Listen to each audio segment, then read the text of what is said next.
حضرت عثمان بن عبداللہ بن موہب بیان کرتے ہیں، میرے اہل خانہ نے پانی کا پیالہ دے کر مجھے ام سلمہ رضی اللہ تعالی عنہا کے پاس بھیجا، اور یہ دستور تھا کہ جب کسی کو نظر لگ جاتی یا کوئی اور مسئلہ درپیش ہوتا تو وہ پانی کا برتن ام سلمہ رضی اللہ تعالی عنہا کی طرف بھیج دیا کرتے۔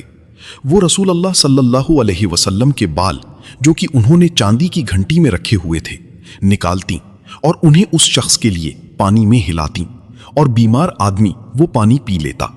راوی بیان کرتے ہیں، میں نے اس ڈبیا میں جھانک کر دیکھا تو میں نے سرخ بال دیکھے۔ مشکات المصابیح 4568۔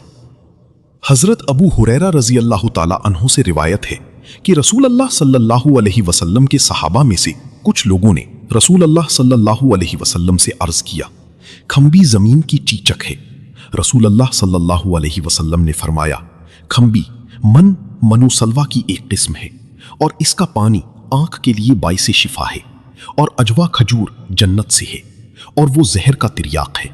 ابو ہریرہ رضی اللہ تعالیٰ عنہ بیان کرتے ہیں، میں نے 3 یا 5 یا 7 کھمبیاں لیں، انہیں نچوڑ کر ان کے پانی کو ایک شیشی میں رکھ لیا، اور میں نے اپنی اس لونڈی کی آنکھوں میں وہ پانی ڈالا جس کی آنکھوں سے پانی بہتا رہتا تھا، تو وہ اس سے صحت یاب ہو گئی۔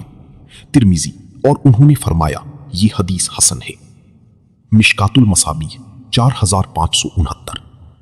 حضرت ابو ہریرہ رضی اللہ تعالی عنہ بیان کرتے ہیں، رسول اللہ صلی اللہ علیہ وسلم نے فرمایا، جو شخص ہر ماہ 3 روز شہد چاٹتا ہے تو اسے کوئی بڑی بیماری لاحق نہیں ہوتی۔ مشکات المصابیح 4570۔